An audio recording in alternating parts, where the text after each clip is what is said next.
कबाब नहीं बनेगा तो कबाब में हड्डी, समझा? अब मैं सोऊंगी आर्या के बगल में।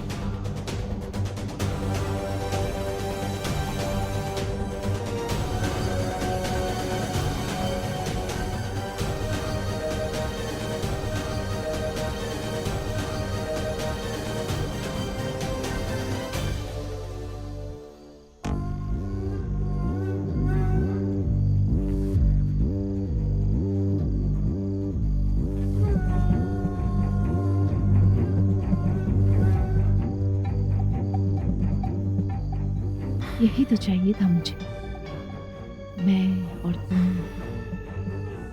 एक साथ पास पास एक ही बिस्तर में। और देखो यही हो रहा है। मैंने दरवाजा जाम करके जानवी को भी पार कर दिया और कियान को भी बिस्तर से जमीन पर सुला दिया। अब इत्मीनान से सोऊंगी मैं तुम्हारी बाहों में।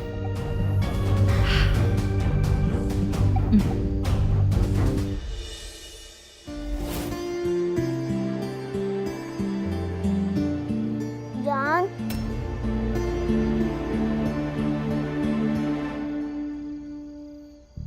मैं नीचे कैसे सो गया?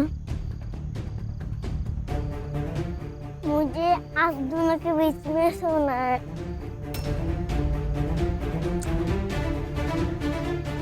क्या मुसीबत है?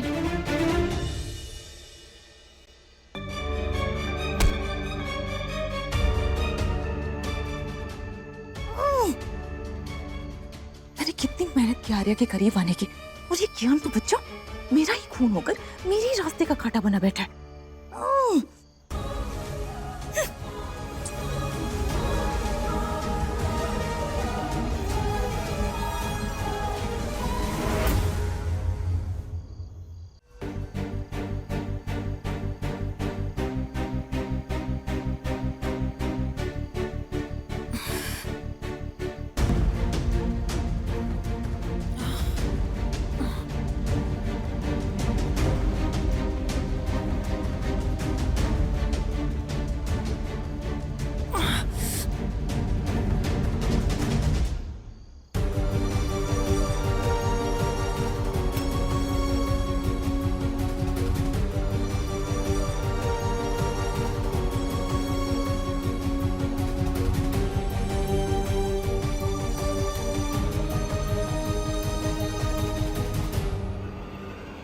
अरे अरे सुनीता जी, आप कहाँ जा रही हैं? आप बैठिए, आपको आराम करना चाहिए।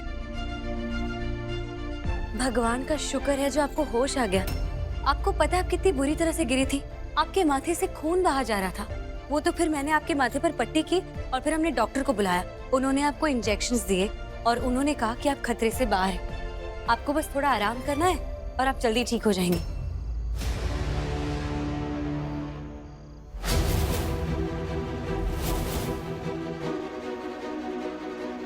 सुनीता जी, होटल के स्टाफ को ये बैग आपके पास से मिला। मुझे समझ नहीं आ रहा आपने चोरी क्यों की। आपके घर में पैसों को लेकर कोई तंगी है क्या? देखिए सुनीता जी, होटल के स्टाफ से मुझे बहुत प्रेशर है कि आपकी इस चोरी के लिए आपको पुलिस के हवाले कर दिया जाए। लेकिन आपका और मेरी अनुष्का दी का इतना अच्छा रिश्ता है, मैं ऐसा नहीं करने वाली। अरे भगवान आपका भला करे। आपने मुझे बचाया सो बचाया। आपने मेरे इस अपराध के बावजूद भी मुझे कानून के हवाले नहीं किया। बहुत बहुत बहुत बहुत मेहरबान। हाँ सुनीता जी, लेकिन आप सिर्फ मुझे इतना बता दीजिए कि आपको ये होटल का मास्टर एक्सेस कार्ड किसने दिया जिससे सभी कमरे खुलते हैं? प्लीज बताइए, बताइए सुनीता जी, मेरे लिए जानना बहुत जरूरी है। वो कार्ड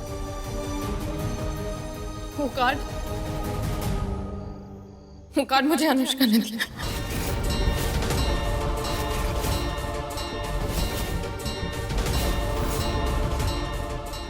क्या क्या बोल रहे हैं आप? ऐसा हरगिज नहीं हो सकता। अरे मैम, मैं झूठ क्यों बोलूंगी? मुझे उससे क्या मिलेगा? मैं अपने बच्चों की कसम खा रही हूँ, मैं सच बोल रही हूँ। ये कार्ड मुझे अनुष्का ने दिया था।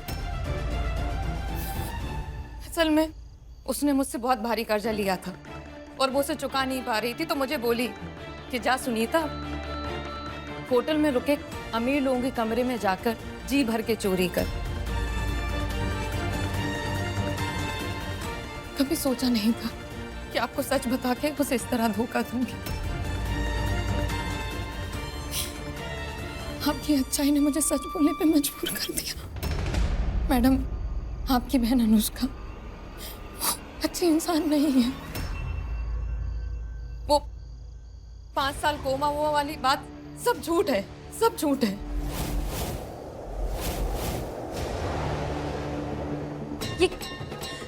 ये कुछ भी बोली जा रही हैं आप। झूठी तो आप हैं। यकीन करो मैडम, मैंने अपने बच्चों की कसम खाई। आप मेरी बात ध्यान से सुनिए। अनुष्का कभी कोमा में थी ही नहीं। वो तो वहां मुंबई में मॉडलिंग की कोशिश कर रही थी। कमाई 1 तो खर्चा 2.5। उसने मुझसे 5 लाख रुपए उधार लिए थे 6 महीने पहले। वो उसे कभी वापस लौटा ही नहीं पाई। मैं किसी तरह ढूंढते ढूंढते ग्वालियर आ गई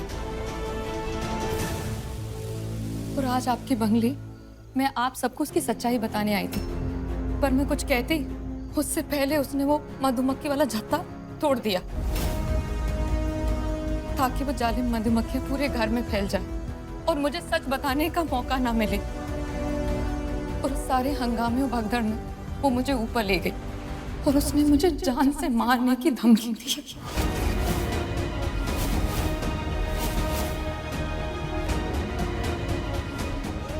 इस डर के मारे मैंने उससे जबान दी है कि मैं उसका सच आप लोगों को नहीं बताऊंगी। और उसके बदले उसने मुझे वो कार्ड दिया है जिससे होटल के सारे कमरे खुलते हैं ताकि यहाँ ठहरे अमीर लोगों के मैं सारे पैसे चुरा पाऊं। इससे वो अपना कर्जा चुकाना चाहती है। मैडम, उसने बड़े गर्व से ये भी बताया कि कैसे उसने अपने 5 साल वाली कोमा की झूठी कहानी बता के आपको बेवकूफ बनाया। उसने मुझे ये भी बताया कि वो जान गई कि आप किसी डॉक्टर नीता पारेख को ढूंढ रही हैं उसकी कोमा वाली सच्चाई को जानने के लिए। तो उसने एक एक्टर तक का बंदोबस्त किया जो आके सामने नीता पारेख होने का नाटक कर सके और उस एक्टर ने नीता पारेख होने का नाटक किया और उसने उस अनुष्का की कोमा वाली कहानी को सच बताया। ऊपर से आपको ये भी बता के डरा दिया कि आपकी बहन को दिल की बीमारी है।